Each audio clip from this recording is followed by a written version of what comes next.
Hello, same minds. I'm here again to remind you that in 2026, it is wrong if you still believe that being nonchalant in your relationship will actually help you build a very successful and healthy relationship. Or the very, very bad.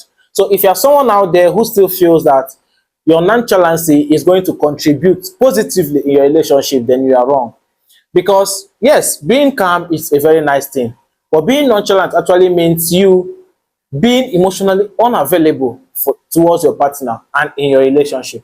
Being nonchalant has many dangers towards your relationship because, for instance, the first thing it does is that it brings emotional disconnection. It makes your partner begin to question themselves, begin to question everything they do. They begin to feel unloved, like what they are doing for you is not enough. It brings poor communication because it gets you to a point where you begin to feel like, anything will not happen, now may it happen. You know, you don't care. If he loves me, he will do this, he will do that. No, this is wrong, and this is where we mostly get it wrong. You should not for any reason think that if you want now, may you chat me now. If no one chats me, may it be. What will be will be. What will be will only be when you do the right things and at the right time. Nonchalancy builds resentment because when someone is actually showing you love and is not being reciprocated, they begin to feel that sense of hatred towards you. They feel you are playing with their emotions. And you know what that means. It kills love. It kills love faster than anything. Nonchalance leads to loss of trust and insecurity. Your partner begins to scrutinize you unnecessarily because they are beginning to test whether you actually love them or not. They are having those doubts within them. And what comes in it is that they begin to show every sign of insecurity. They become over possessive, and these things in turn have repercussions because it affects the relationship generally.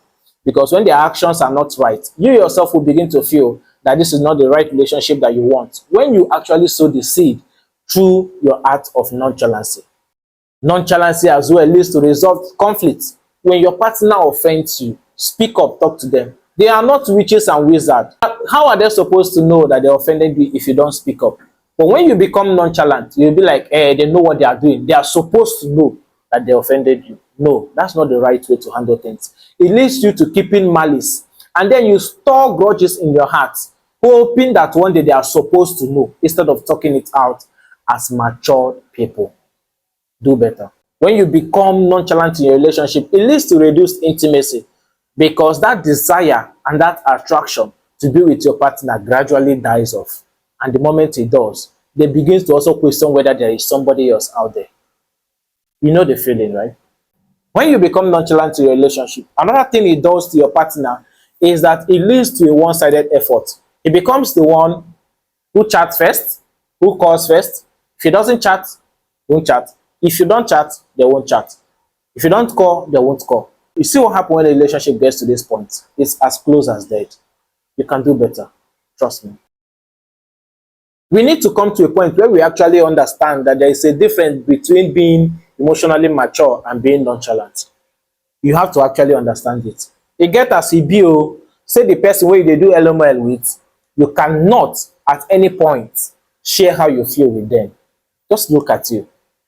As beautiful as you are, as handsome as you cannot tell that person who caused you butterflies in your belly how politely how they offended you.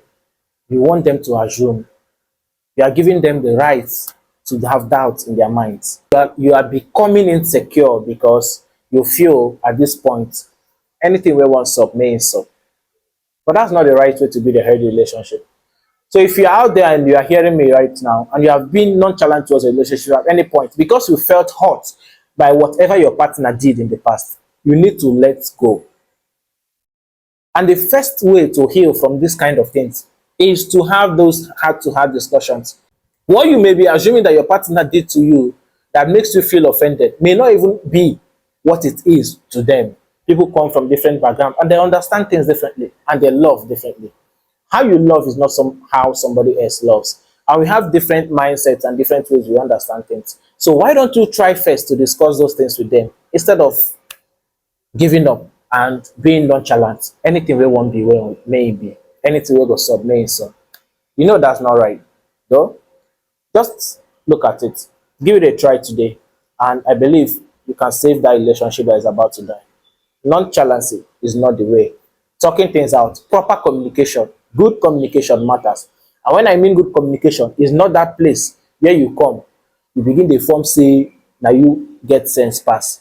No, it's that polite conversation you have with your partner, expressing how you feel, how you think they would have done better, and the way forward. Don't look down on them. Don't talk down on them. There are better ways to communicate your feelings without making your partner feel less of themselves. If you like, share this video.